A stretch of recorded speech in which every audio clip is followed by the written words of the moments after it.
Welcome back. All right, well, I'm going to try and make this quick, but I have a feeling it's not going to be as quick as I intend it to be.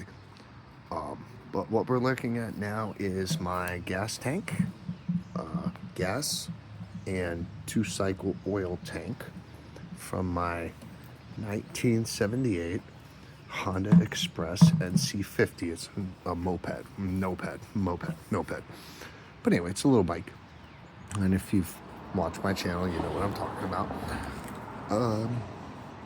I have a sinking suspicion that between the oil tank and the gas tank, which has a separator between that, it's been sitting around for 25, 35 years, and there's some pinhole leaks between them. Also, here on the side, right about here, and here, and I think down here, these are pinhole leaks where gasoline has been able to get out. So here's the gas side, here's the two-cycle oil side, because you don't premix your gas and oil. You add oil here, you add gas here. The gas goes to the carburetor, and the oil goes into an oil injection system, which goes directly to the motor.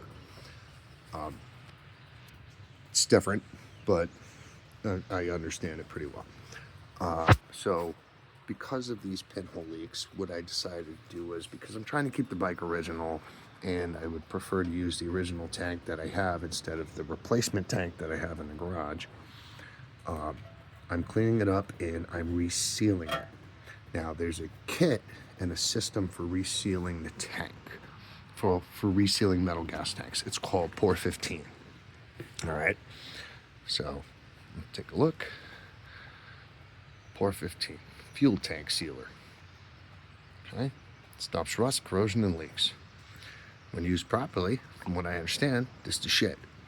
So it's actually a 3-step process, and the first step starts with cleaner, degreaser, and the ingredient is potassium hydroxide, whatever that is. Butylexthanol alcohols, ethyloxicated liquids. I don't know what any of those chemicals are, but what I do know is that you take the cleaner and the degreaser, you mix it 1-to-1 mixture with hot water, put it inside the tank, and roll it around. And you coat all surfaces, a little 2 hours on this side, 2 hours on this side, 2 hours like this, 2 hours like this, 2 hours like this, and 2 hours on top of itself, so that you can clean and degrease all the surfaces, basically getting the gas and the oil out of it. Worked really good. I actually used a little bit on my oil cap, which goes here, which I think wasn't venting well, and now it's venting fantastically because I was able to degrease all that old oil out of it. The only complaint I have about the degreaser, the first step, is it stripped a lot of paint. That's a really hardcore solvent, whatever it is. This here wasn't stripped before. You can see this discoloring where it started to strip it, but I managed to slow it down or stop it by cleaning it off. And on top of that, you can see it stripped this part off. It will strip paint. It's a pretty hardcore. Look, I'm still stripping paint off right now. I'm literally scraping off with my finger. And this is the oil window. Whatever seals this oil window has become unsealed, and now it has a slight leak here. But when I finally reseal it, I assume that's going to reseal. So, first things first, if you're going to use this system, be careful not to get any leaks while you're turning the tank over, because it will strip your paint. I'm trying to keep the bike original. I'm not too concerned about the paint stripping, just mostly because I want the bike to run. But yeah, you can see that paint stripping, the discoloration that came from this degreaser cleaner. It is a hardcore fucking solvent. So, just something to be aware of if this is something that you're going to do. You know, that's a lot of discoloration. That's a lot of stripping. It's a lot more than I wanted it to be. And when I sealed this up I didn't want to use the gas cap and I didn't want to use the oil cap to do it. So I ended up using good old Gorilla Tape, which sealed it pretty well. I should not, it worked really well around these openings. They didn't leak too much, but I should not have used it on these openings. That's the gas, that's the oil. It didn't seal these so well. So when I had it sitting on its side like this, it definitely wanted to leak out of these two openings down here. What I should have used was, this is actually a really good brand of electrical tape. It seals really well. And I should have used it because it's thinner, it's finer. I should have used that on these openings down here and used the Gorilla Tape up here. Slight mistake, that's okay, I'm not worried about it. The other thing is when it did leak, it also leaked around this label right here and it wanted to pull this sticker right off. So you got to be careful using it around stickers and things like that because it's hardcore. I mean, it stripped the paint. Straight up stripped this section here, stripped around here, a little bit around here. You can see here where it stripped the paint. I mean, I'm not too concerned about it because I just want, you know, I want the tank to be sealed and run, but still a little off-putting. So anyway, yeah, you fill it up, you let it sit a couple hours on each side. Now I did this for 2 days. I used the whole thing. It's about 32 ounces for this jar, for this bottle. And obviously when you mix it 1-to-1 with hot water, 32 ounces becomes 64 ounces. So I had 64 ounces to work with. So I basically did it in 3 20-ounce sessions. So I filled it up, let it sit for a day or so, you know, rolling it around on the side every 2 hours.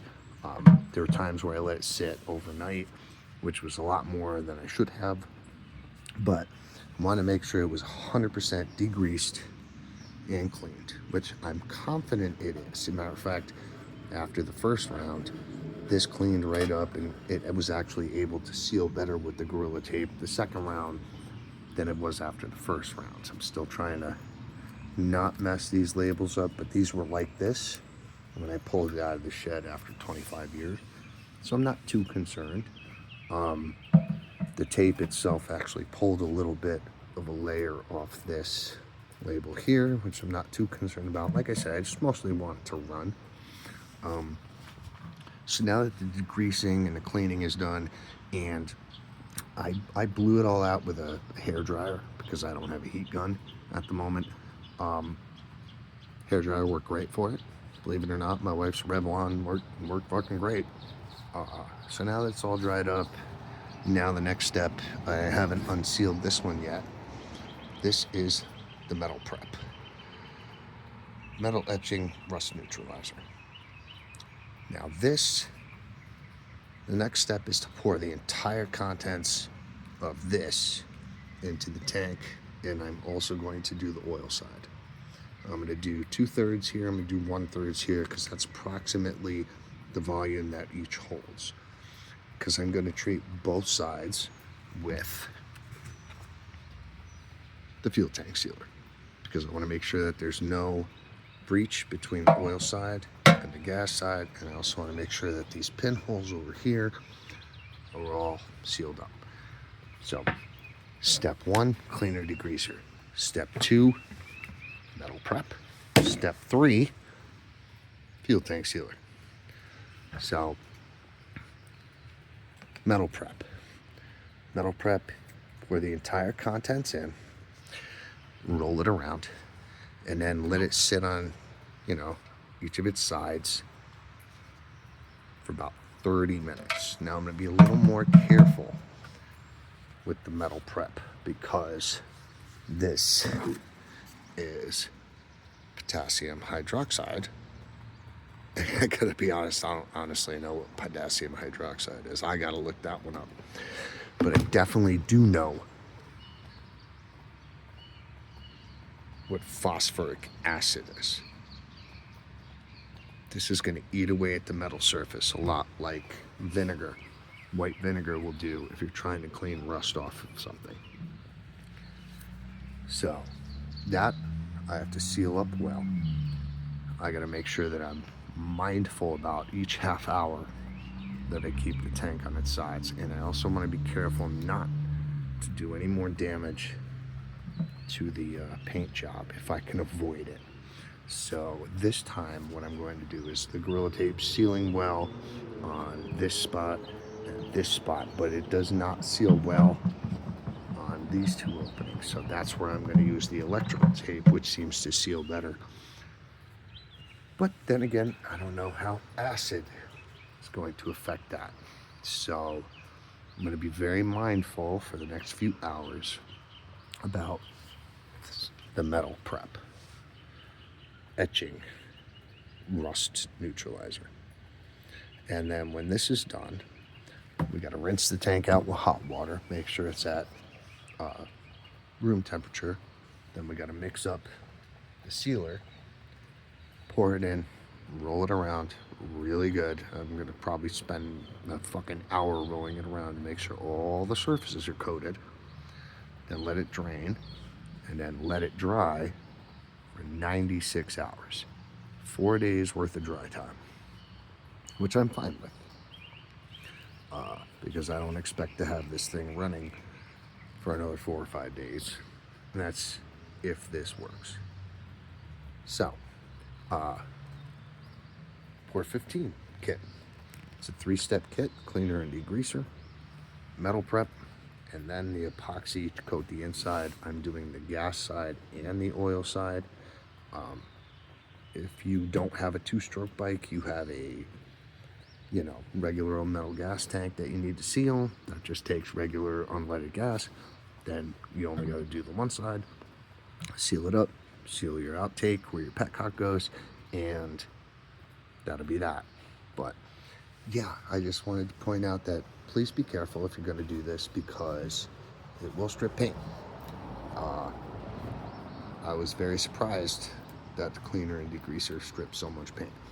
Did a great job. I mean, the inside of this tank, if I stick my finger in here, it's really fucking clean. Like, I did 3 rounds on it, I did a great job. And it is like pretty fucking clean. It's probably the best I can fucking hope for before I put the metal prep, the etcher in, the acid. So I'm getting ready to put the acid in now. So I'm going to seal this. I'm going to seal this. I'm going to seal down here. And about every half hour, I'm going to come out, roll the tank around, make sure that it's sitting on a different side so that it can soak in to wherever it's got to soak into. Hopefully it will not eat through this oil window. Hopefully it won't eat through the entire tank itself. I don't know. I've been warned that POR-15 can be a nightmare if you're not following instructions correctly. So I'm doing my best to follow the instructions correctly and make sure that I take care of it. But yeah, this is POR-15 gas tank sealing kit. It's my experience with it, and I'm 1/3 of the way through the process. So I'm gonna finish the process and let everyone know how to make out. Yeah, so that's that. And I'll give an update after today, after I do the metal etching with the metal prep. And at the end of the day, after I rinse it out with the metal prep, after I pour the metal prep out and I rinse it out, I'm going to do the epoxying, and let's see what happens. Sometime next week after it's dried, I'm expecting to get my replacement carburetor and my exhaust pipe and my air filter. So hopefully by next weekend, it's Sunday now, I will have it running, and I'll let you know how I make out. But definitely, if you're going to use POR-15 kit, be careful around your painted surfaces, for sure. I mean, this turned a light blue color like, well, little blue, like some of the other blue bikes that are out there, which is like the weirdest thing to me because my bike's pea green, but it really brought out the baby blue, which I just think is just totally crazy. It has to have something to do with the way Honda created their paint. Yeah. So, just as a side note, this bike came in 4 colors: yellow, orange, blue, green.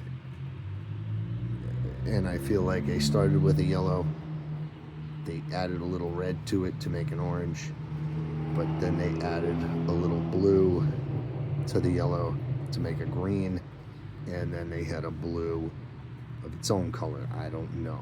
It's just very interesting, but be careful with this. The degreaser strips paint. It's a great degreaser and cleaner, but wow, I'm really surprised at how much paint it stripped off. I'm gonna live through it, but just throwing that warning out there, so anyone in the future you come across this kit, be careful with it.